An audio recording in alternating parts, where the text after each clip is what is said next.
Hi, today I get a great opportunity to sit here in my office on Eastern Parkway, headquarters of Chabad around the world, right here in Crown Heights, and to address students in Australia. My name is Shea Hecht, and for 10 years of my life, I've been a deprogrammer. And based on some of my cases that I've dealt with, the history and my involvement, both with students, young people, boys and girls who got involved in cults, and parents and families, I've written a book called Confessions of a Jewish Cult Buster. Right here is the book, for those who didn't figure it out as of yet. Today I'm going to talk to you a little bit about this concept of cults. And I want to begin by explaining to you what the terminology of cult deprogrammer is. Well, many of us, because of computers today, we know you program in the computer and you can deprogram. Well, if you put stuff in, you then have to take stuff out. Well, a deprogrammer for religion may be similar. They have gone to a particular religion. They've embraced that religion. Stuff been put in. We believe negative things against God, things against Yiddishkeit, things against Torah.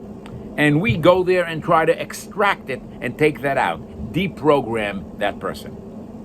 But now let's work what I refer to as a working definition of a deprogrammer. Because there is another term called an exit counselor.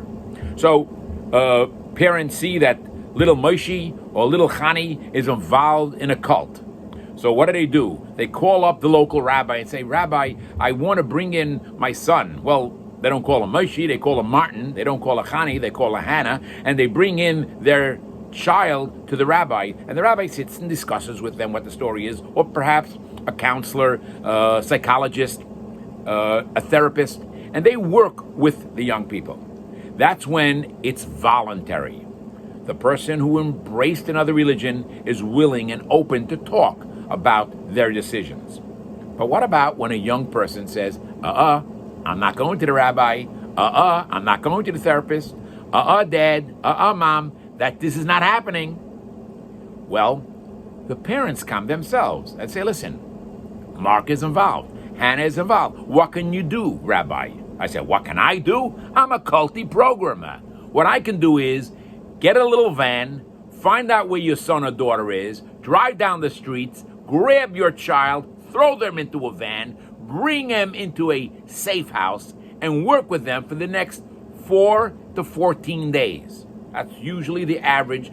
So I took somewhere between 4 to 14 days to get the mishigas out of their system, to deprogram them, to get the stuff, the negative stuff.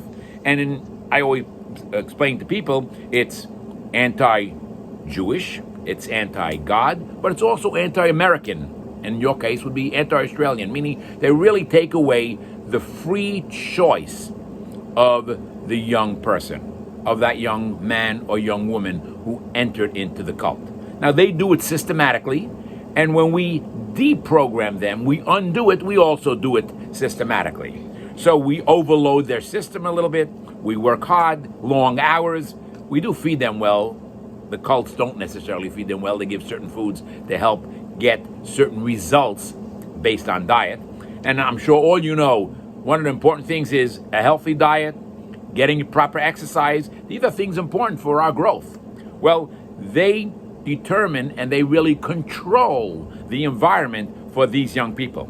So much so that they're able to get the young Mark or young Hannah to then join this group and perhaps stand on the street corners selling flowers for 14 or 16 hours a day for what they refer to as father, or for their leader of the group, whatever name they would use for this person. So again, I don't work alone. I work with a team of people, or this is for 10 years of my life. This is what I've done basically full time. Today I don't really do it. And of course, I'm sure one of the questions you're asking yourself, you actually kidnap a young person and take him to a safe house? And the first question, of course, you're going to ask, is that legal? No, it's not legal in America to do so. And in fact, kidnapping in America is 14 years in federal prison. That's not a good place to be. And believe me, I would never want to get caught or anyone else doing something like this. But what gives us the chutzpah to do this, what gives us the nerve, what gives us the encouragement, what gives us the power to do so is we act on the behalf of the parents. So we are agents of the parents. And therefore we understand that the courts will be very favorable to parents. Particularly, no one wants to know that my 18, 19, 20-year-old son or daughter was in university doing extremely well and all of a sudden dropped everything. Dropped the family, dropped schooling, and is now standing on street corners giving out books or selling flowers or doing some other mishigas or bowing to some, yes, believe it or not, idols. I know when we grew up and read about Avram Avinu and idols, we said, how come people be so stupid to actually bow to idols? But I write a number of stories within my book about different cults, particularly Eastern religion cults. They get you on the spiritual level. They act very different than some of the Christian cults.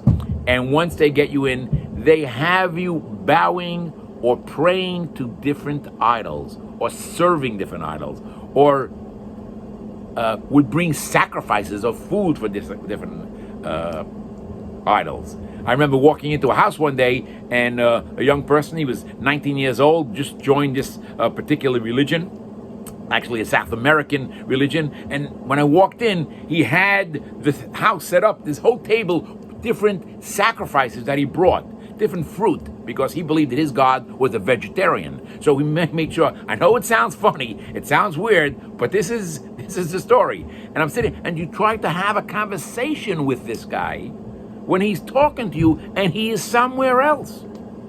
He really believes that the idols and the gods are eating his food. I said, to me, the plate still looks full. I'm not sure exactly what we're talking about. But this is parts of what we deal with.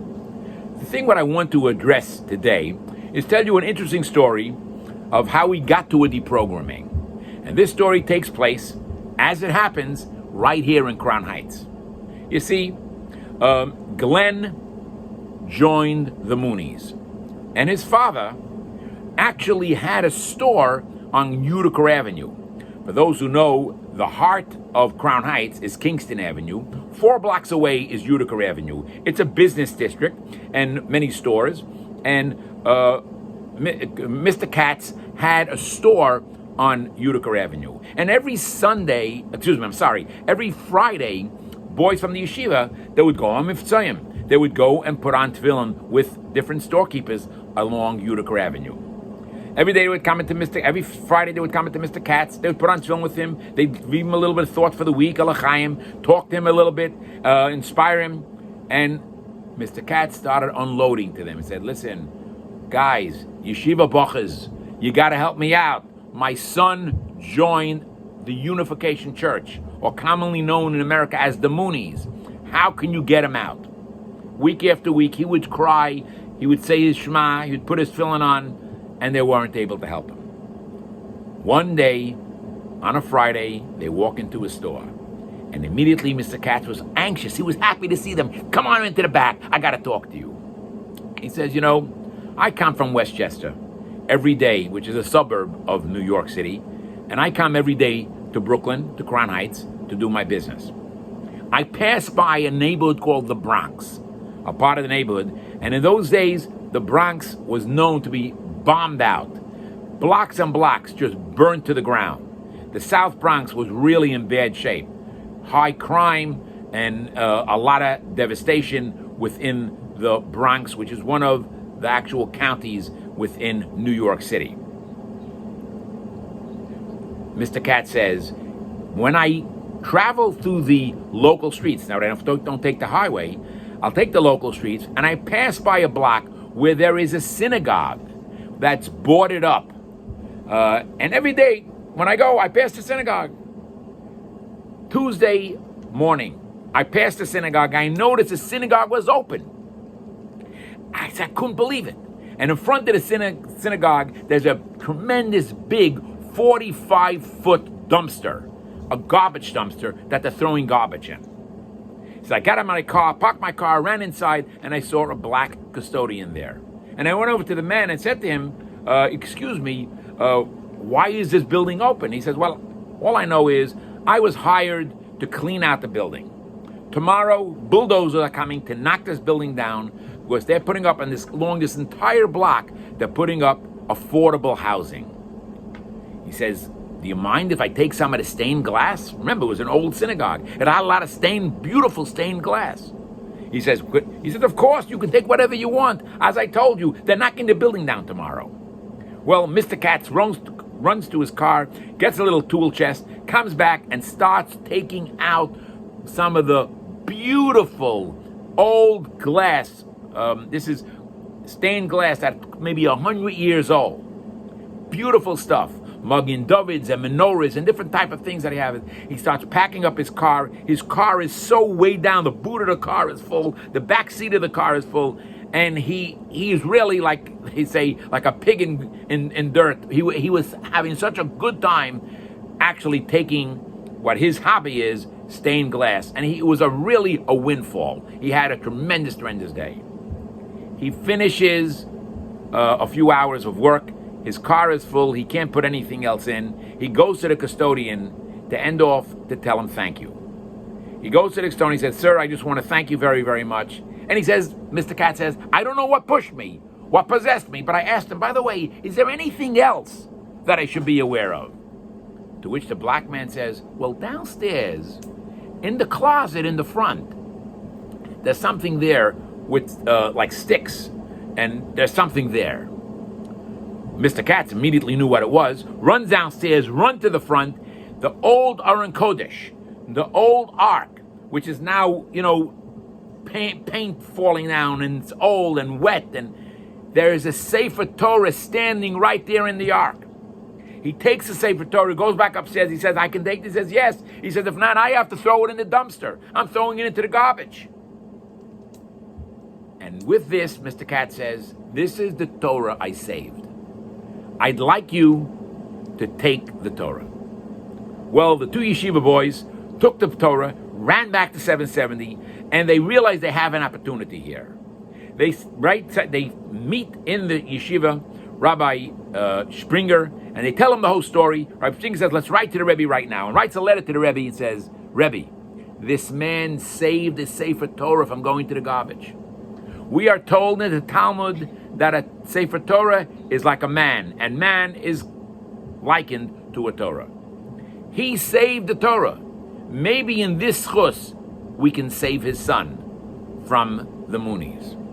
And the letter goes in before Shabbos with the Torah into the Rebbe's office. Well, Sunday morning, Mr. Katz hears in the back of his house, the back door, like the house, the home where only the family comes in. There's banging.